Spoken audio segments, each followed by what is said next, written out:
morte ëllëg mardi 7 novembre 2023 Cheikh Oumar Anne nag daanaka il est actuellement sans concession parce que wax na ni ñi nga xam ni ñooy syndicalistes yi bu ñu grévé dina am ay sanctions yu dal seen kaw ndaxte amul benn yoon benn préavis boo xam ne jébbal nañ ko.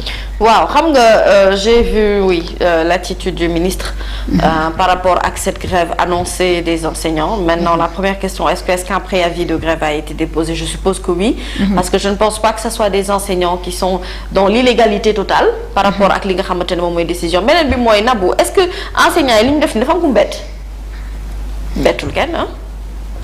On a annoncé depuis le début de l'année scolaire que ñu ngi jublu ci ay crise yoo xamante ne ni dina laal le secteur de l'enseignement. Maintenant, face à cette situation-là, qu'est-ce que l'État doit faire? Je pense que l'attitude, ce n'est pas de brandir des menaces. Je pense que l'attitude, c'est de s'asseoir autour de la table. De toute façon enseignant ak état bu Sénégal yi miin nañu li nga xamante ne moom mooy table de négociation. La question est point yi nga xamante ne moom la enseignant yi doon casse depuis et ñu am ci yoo xamante ne trouvé nañu ci ay terrain d'entente yeneen yi doon ay promesses yoo xam ne état bi daf ko waroon a def. Est-ce que ces promesses ont été tenues? Ça c'est un. Est-ce qu'ils ont toutes les raisons valables yuy war a mën a tax ñuy yóbbu li nga xamante ne moom mooy élèves yi suba à cette journée morte bi nga xamante ne moom la ñu annoncé? Ça c'est deux. Troisièmement mooy est-ce que li ñuy kaas dëgg-dëgg war nañu ko kaas ba ci enseignants yi nga xamante ne ñu ngi ci biir kaso bi te dañ leen war a génne. Nabou, on ne peut pas être dans un pays boo xamante ne dañoo toog ñu ne dañoo am ay déficit ay enseignants ñenn ñi dañoo jël bateau bi ñii dañoo jaaree ndaay ñii demee ndaayaan mais léegi li ci mënti am mooy manque bi constaté nañu ko. Pendant ce temps on est en train de constater un manque et un déficit d'enseignants. Il y a des enseignants qui croupissent en prison. Il y a des élèves ci li ñu wax ñoom yoo xamante ne aussi ils sont en prison. Est-ce que la place d'un enseignant c'est derrière les grilles? Même bu fekkente ne ce sont des raisons politiques. Est-ce que la place d'un enfant c'est derrière les grilles? Bu fekkente ne dañu ne ci ay manifestations yeneen yu ni mel lañ leen tegee loxo. Xam nga aujourd'hui il faut ñu comprendre que ni ñi dañoo toll ci benn niveau boo xamante ne émotionnellement Nabou il faut nga comprendre psychologie bi nit ñi nekkee pour nga mën a résoudre le problème. Ce n'est pas par la force ou en usant de la force de l'État comme ils le disent, force reste à la loi, que li nga xamante ne moom la ñuy mën a résoudre problème bi am nii tey. Aujourd'hui ces enseignants s'ils vont en grève, ce sont nos enfants ñooy payer les pots cassés. Effectivement. Et ces enseignants-là ont des enfants, ce sont des parents d'élèves comme nous. Donc aujourd'hui système enseignement boo xamante ne mu ngi door a commencer gëw ma ne di def de telle sorte que njàng bi mën a sooxe mooy tax ñu mën a évoluer sur ce plan-là. Il y a des questions beaucoup plus importantes et beaucoup plus profondes dans le secteur de l'enseignement lu ñu war a régler, lu ñu war a lijjanti que ñu war a mën a nekk foo xamante ne tey jii dañ naan non nanu def benn bras de fer buy am bon képp koo xam ne dem nga grève dinaa la sanctionner ak leneen lu ci topp. Non, il faut s'asseoir, trouver les solutions qu'il faut, libérer ces enseignants ñi nga xamante ne ñoom ñoo nekk ci biir kaso yi. Yaa ngi dégg, essayer de résorber le gap et ce déficit d'enseignants yi nga xamante ne moo am ci établissement yi. Waa loolu Nabou Cor nekkul urgence boo xamante ne état bi daf ci war a jublu. Dama lay laaj. Est-ce que état bi tey fi ñu toll ci année scolaire, on est au mois de novembre, l'année scolaire vient de démarrer et pourtant depuis très longtemps normalement ils doivent être au courant qu'il y a réellement un déficit d'enseignants dans ce pays. Pourquoi ce n'est pas une question urgente de l'État boo xamante ne moom la ñu war a jublu bu fekkente ne ñu ngi ciy jublu? Pourquoi il n'y a pas de communication claire allant dans ce sens-là visant à informer l'opinion que ñoom ñu ngi ci wàllu woowu? Waaw léegi si ce n'est pas fait et qu'on a l'impression que justement en termes de communication ñiy ñaxtu rek ay ñaxtu te da ngay dem ba ñuy ñaxtu même bu fekkente ne ils sont dans le faux, à la limite nit ñi dañ leen di jàppale parce que dañuy jàpp ne dafa am lu bëri loo xamante ne mu ngi tegloo ci ndoddu ñi nga xam ne ñooy enseignants yi wàllee ba ci askan wi parce que ku ne askan wi waxtu tànk yeeg xale yi te ñu Nabou amuñu lu ñu fayalee sunu ay doom bitim réew ñu dem jàngi Nabou ci ñun am na ñoo xamante ne amuñu lu ñu fayalee seen doom ñu dem jàngi école privée. École privée effectivement. te système établissement public ci seen xarañteeg seen mën a jàng lenn rek mooy mën a tax xale yi génn brillamment ci li nga xam ne moom mooy études yi mooy ñu am accompagnement bu solide du point de vue de l'enseignement et avoir des enseignants assidus. lu leen di permettre ñu mën a suivre cours yi parce que ku ne xam na ne école publique ñi gën a xarañ ci wàllub njàng même bu ñuy génn chaque année bokk nañu ci ñi gën a ràññee. ndax système enseignement bi nga xam ne moom moo fa am waaye enseignant bu la jàngalu nu élève di amee résultat. Comment on peut dire ubbi tey jàng tey alors que enseignants yi dañoo manqué. Comment on peut dire ou vouloir avoir des résultats par rapport ak système éducation bi ba fin d'année ñuy war a mën a toog naan ah boo dee xool kat ci école yi wax dëgg yàlla am nañu nangam ci ay poñu résultat nangam ci ay poñu résultat te ñuy jàngale ñuwul. naka la ñu mën a jublu ci ay année scolaire boo xamante ni ñu ngi jëm ci ay élections présidentielles te ñi di jàpp ne élections yii ñu jëm bu ñu moytuwul. dina laale ba sooxe ci école bi te y a pas de mesure yoo xamante ne jël nañ ko allant dans le sens de protéger ces enfants là ba ñu mën a dissocier la politique ak le système éducatif. loolu yëpp nag génie la dafa laajub xam-xam wala da nga war a nekk nandité pour war ko mën a comprendre pour man c'est une question de volonté on a besoin d'avoir cette volonté. Pas politique mais une volonté visant à régler définitivement ce problème avec les enseignants. Chaque année, c'est le même problème. C'est des engagements à n'en finir. Chaque année, ñu jël engagement yoo xam ne dañu ko matale. te saa su école ubbee problème yi tàmbale. waaw lan mooy problème bi finalement. man dama xamul lan la man de bilaay su ma ko xamoon kay laaj ko bërëb réew bi xaw ma lan la di man xaw ma lan la wax dëgg yàlla xaw ma.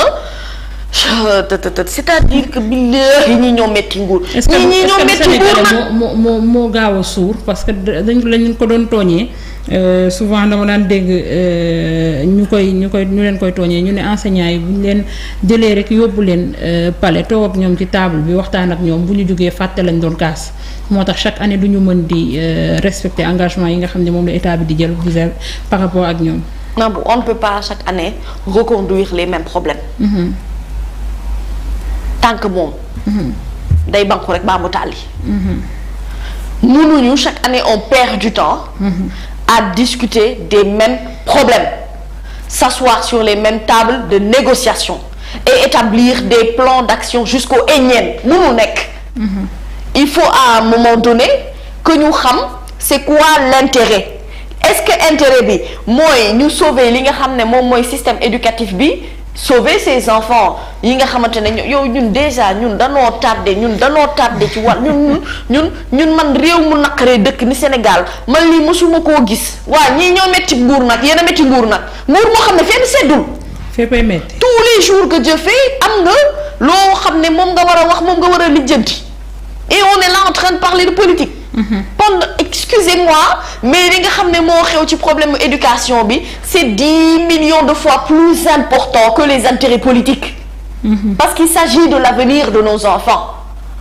Il s'agit d'enfants yoo xamante ne dañoo nekk soit en classe d'examen et qui ont besoin psychologiquement d'être assois ñu toog nekk ci benn environnement bu stable bu leen di permettre ñuy mën a jàng tranquillement ces enseignants-là aussi bu fekkente ne problème bi ci yéen la ne régler leen ko une bonne fois pour toutes bu leen nangu ñu di leen dig buñ dul def ay at a ngi nii même année même chose ngeen ñëwaat toogaat di rediscuter waat des mêmes points kon finalement nag ma yaakaar ne seen système di dese na efficace.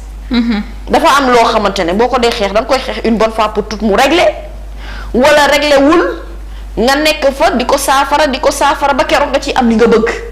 Mais on ne peut pas à chaque fois aussi vraiment faire payer li nga xamante ne moom mooy li ñuy dund yépp à tous ces enfants là à tous ces parents d'élèves it ak ñeneen ak ñeneen ñoo xamante ne ñoom ñoo nekk ci biir di dund même jafe-jafe yi c'est totalement injuste pour ces enfants et injuste pour l'avenir de tous ces enfants de ces parents d'élèves qui se décarcassent ku ne xam na ne année scolaire bi ba mu tàmbalee ba tey am na waajur yoo xam ne na bu lekk ñu naanu nelawuñu am noo xam ne ba léegi taluñu sax ay problème mu système grève li leen dal ak li ñu mën a lijjanti mooy naka la ñuy def ba mottali seen inscription wu doom naka la ñuy def ba mottali seen fourniture scolaire doom parce que fii ñu toll ni boo demee ci parterre yi di nga fa fekk parents d'élèves yi ñu ngi lijjanti livre ak cahier ak leneen lu ci topp lu ñu war a jënd war a lijjanti itam lu xale bi war a mën a lekkee ndax saako bu deful dara du taxaw mënta dem ca classe ba toog ay moroomam nekk ci équilibre social bu baax mentalement ñu mën a prêt pour mën a jàng yow sa doom ngay xalaat ni kii kat wax dëgg yàlla man xiif naa boo xamante ne sama xel mi ci leneen la ne.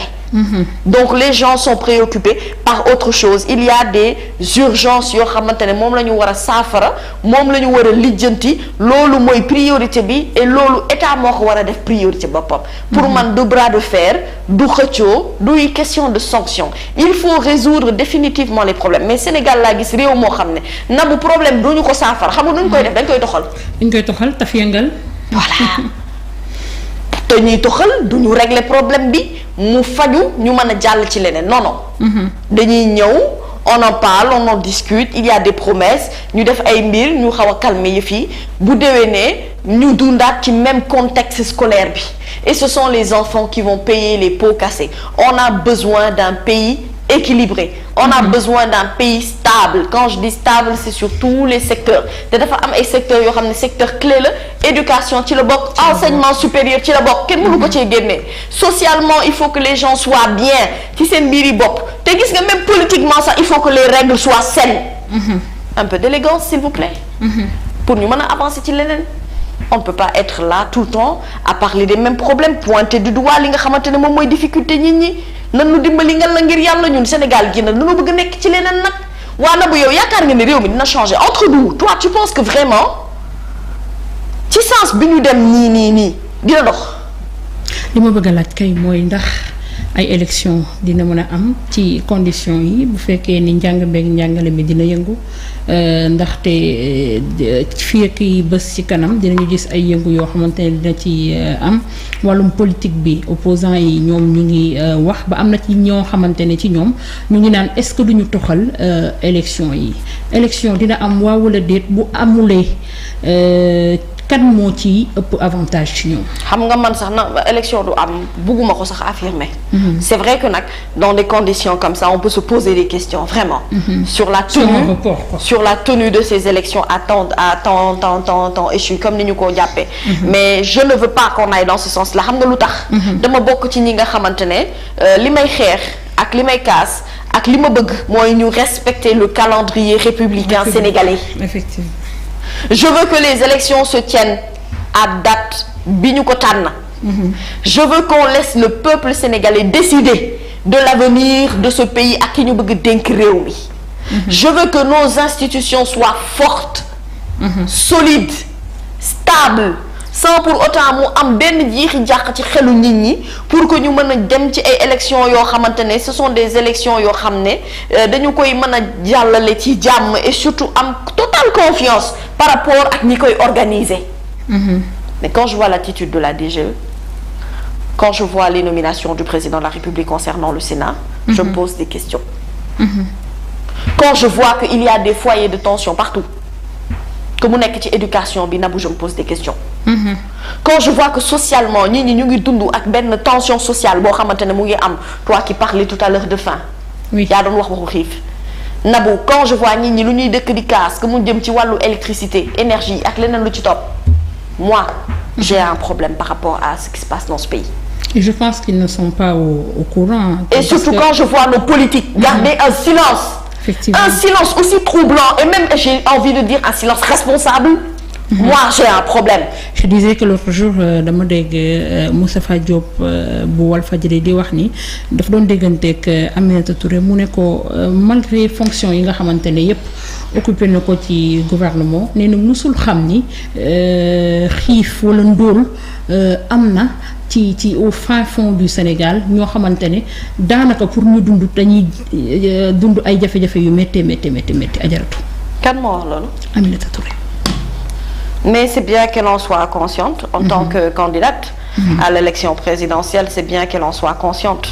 Mais dafa am loo xamante ne Nabou dama ko bëgg a wax sunu politique yi. Gis nga am na loo xamante ne ni ce n'est pas le combat du peuple.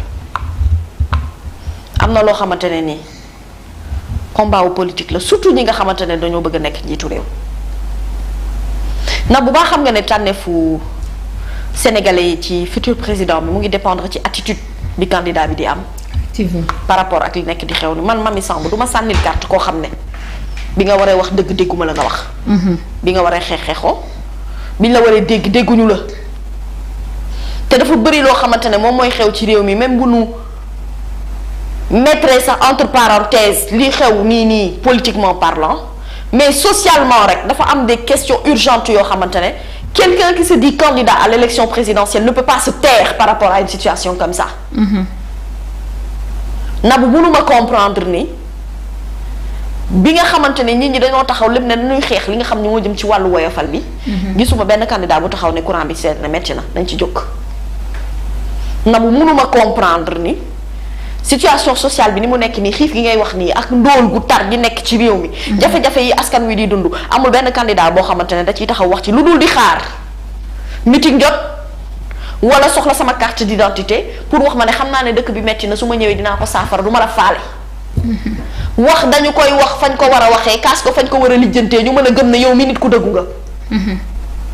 képp koo xamante ne candidat nga ci élection présidentielle yi te nga ne tekkaaral par rapport ak li nga xamante ne moom moo nekk di xew man Mamy Samb jàppal ne mere naa la lool ma wax la ko ñàkk la ko bañ a wax ci li nga xamante ne moom mooy objectif yi nga am ëllëg Nabou xam nga tal la moo tax waa ji nit ñi bëgg ko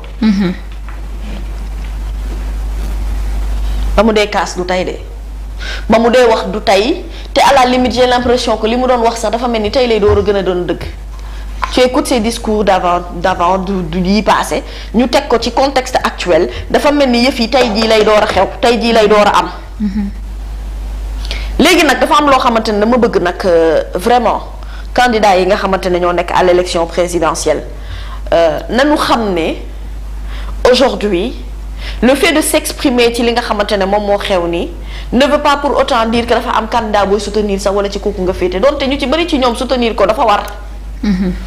parce que bi seen bët xonqee waa ji mu ngi woon seen wet. On ne leur demande même pas de lui rendre la monnaie de la pièce parce que problème bi mooy ce n'est pas rendre service à Ousmane Sonko, c'est rendre service au peuple sénégalais par rapport à ce qui est en train de se passer. Ce n'est pas seulement le vote de Ousmane Sonko qui va compter. C'est le vote de tout un peuple. Que ça soit d'ici et de la diaspora. On a besoin de leaders politiques courageux. Yu am fitu wax li nga xamante ne moom la ñu war a wax. ak taxawaay bu am solo. Cette société civile là, que ça soit les Alioune Tine et autres, combat bi ñi nga xam ne dañu ko nekk di bëne ñoom mënuñu ko gagner tout seul. Mais on a besoin de tous les leaders d'opinion. On a besoin de toutes les franges de la population. S'il faut encore une fois faire comprendre que dañoo bëgg ay élections yoo xamante ne dañuy libre et transparente te ñi koy organiser nga la ngir yàlla bu ngeen taqee dara ci wàllum politique kon jot na yéen ngeen xeex pour politique boobu ci système organisation bi ñu raxas ko ci ba ñu set ndax bu ëllëgee même fu fekkee seen ndam gi seen ndam la ndam li ñu bañ koo salteel mu bañ a ñaaw. xam nga li ma la wax dañu soxla loolu garantie boobu moom la ñu soxla. On a besoin de cette garantie là d'organisation d'élections libre, transparente, sans pour autant qu'il n'y ait aucune note de politique dans le procédé ak façon bi nga xamante ne moom la ñu ko dee defee. Mais si vous dormez tranquillement ngeen di dem di wër di wuti ay parrainage ak ay signature ak leneen lu ci topp te yéen ñemewu leen taxaw dénoncer li nga xam ne moom moo nekk ci réew mi ngeen bëgg ëllëg nit ñi wóolu leen. Pourquoi on va faire ça? Pourquoi lañ koy lu tax ñu def loolu lu tax? Après nag chacun est libre d'apprécier li nga xamante ne moom moo nekk di xew ni mon avis c'est le mien mën naa ko bañ a partager ak ñu bëri. waaye xam naa ne daal sénégalais li ma leen di wax mooy yeewu jot na daal ni yeewu xuppi si liy bët nii di xool na bu tey la jot nag. Il est temps que li nga xamante ne moom la ñuy nekk di casse tout le temps ne on veut un changement de mentalité, un changement de comportement, de procédé. C'est maintenant qu'il faut commencer à le faire. C'est maintenant qu'il faut ouvrir les yeux. na dañu bàyyi nelaw gi te bàyyi nëbbante bi naxante dëgg gi nañu arrêter cette fausse hypocrisie yi nga xamante ne moom moo am nii. Que les gens aient le courage d'ouvrir les yeux et de voir et de juger le comportement de chaque candidat dans ce pays par rapport à ce qui est en train de se passer. Il y va de l'avenir de ce Sénégal-là. Effectivement. Il y va ci sunu tànneefu prochain njiitu réew ak keneen koo xamante ne moom moo war a nekk sunu futur chef d'État. donte kooku mu nekk Amadou Ba. wala mu nekk Ousmane Sonko wala mu nekk Aminata Touré wala Pape Djibril Fall ku mu mën ci doon. li am mooy li ñuy dund nii la nu bëggatul a dund bëgguñu ko dund. te neex nag wax dëgg yàlla Nabou xeex mënta ànd ak miig. déedéet. mënta ne. mënta nekk ou alors on se mouille le maillot pour l'intérêt du pays ou alors on est tous spectateurs et on laisse les choses faire. lu ñëw ëllëg ñu xam ne nii la demee. am na ñu ne taluñu ko de dañoo nekk ci wër parrainage ndax actuellement askan wi boo duggee ci ñoom du parrainage daanaka ñu ci ëpp dañuy lànk dañuy bañ a joxe seeni pièces d'identité. lan moo tax ñu leen di jox ay pièces d'identité pour lan man maa ngi xaar rek ba kenn taxaw sama buntu kër naan ma ay man loolu rek laay xaar. ah duñ leen parrainé. lu tax ñu leen di parrainé. ñoom duñu bokk. yow nag bu xam nga luy parrainé parrain égal parrainé égal lan égal parrain. na bu ku ñuy parrainé mooy ku ñu bàyyi la sa bopp. na bu yow di nga dem fekk ku na bu yow arrêté yow tamit nag na bu ki ngay bàyyi la sa bopp mooy ki nga xamante ne ñaanu ko yàlla mais bu la yàlla dugaloon ci benn situation bu metti bu tar sax da ngay daw làqatu ci sa ginnaaw bàyyi. bu dee ci explication étymologique bi la ñu nekk. yow doo dem fekki koo xamante ne Nabou amoo ci moom benn confiance wóolu woo ko sa xel dalul ci moom nga di ko parrainé sa bopp loolu xanaa kon xaru la tudd ki ngay parrainé mooy ku la leer ne kii non situation bi lu mu métti lu mu tar moom la ci moom laay jublu je vais directement vers cette personne là. dañuy yaakaar ne affaire bi opération wu dajale ay carte d'identité kese la moo tax ma ne sénégalais yi nañu yeewu man sénégalais yi laay waxatuma waxu politique. je parle aux sénégalais d'ouvrir leurs yeux ngeen uppi seen bët yi di xool bu baax li ngeen di def. xool leen bu baax li ngeen di def ki ngeen di parrainé xool leen ko bu baax ki ngeen di sànni seen carte xool leen ko bu baax dama ne munoo taxaw di yuuxu tous les jours que jëfee ne man damaa bëgg changement damaa bëgg soppeeku ba pare à la limite. ngay sax encourager une certaine façon ñuy continuer ci li nu nekkin dafa mel ni kon nañ naan leen fi ngeen ne nii baax na wéyal leen bu dee da ngeen yaakaar ne discours guerrier bi ñu ngi ko war a tenir bu meeting jotee ndax ngeen seen bopp. politique processus la c'est avant pendant et après. Ce n'est pas pendant qu'on fait les parrainages qu'on peut soi-disant tenir un discours mais le tenir ci suuf yow yaa ngi wax de waaye ci suuf laay waxee amul problème xoolal man wala li ngeen di dund nii man xam naa ko dinaa ko saafara de dinaa leen wutal solution de gis ngeen bu ngeen ma fale loolu boobu xeetu discours bu traditionnaliste moom la ñu bëggatul. boo dee soppi ab mbir da nga war a yokk sa baat ba ñëpp dégg la bu la ñëpp déggul baax na léegi nag xool leen bu baax li ngeen di def. parce que nit nag day ànd ak logique par rapport ak ni nga xamante ne noonu lay doxalee logique bi mooy quand tu te dis que moi je veux un changement il faut porter un regard sur celui bi nga yaakaar ne ou celle bi nga yaakaar ne kooku war na mën a le conduire justement à ce changement là et ça il faut beaucoup de courage à nos hommes politiques comme je l'ai dit à tous les leaders d'opinion à tous ces membres de la société civile tous ces experts là nga xam ne ñu ngi leen di dégg matin midi et soir ñuy discuter ci mbir mi ni mel ak maa ngi dégg sax daya benn kii bu am diggante expert Ndiaga Sylla que j'espère que dinañ ko am ci biir semaine bi ak Ismaïla Madior Fall par rapport ak li nga xamante ne moom mooy Sénat bi décision bi nga xam ne moom la njiitu réew mi jël attitude bi mu ci fas yéene def ak leneen lu ci topp loolu yépp laa wax ne la c'est le travail de tous. C'est tous ensemble qu'on peut réussir à bâtir un Sénégal boo xamante ne solide et bien assis démocratiquement parlant parce que am na ci bëri loo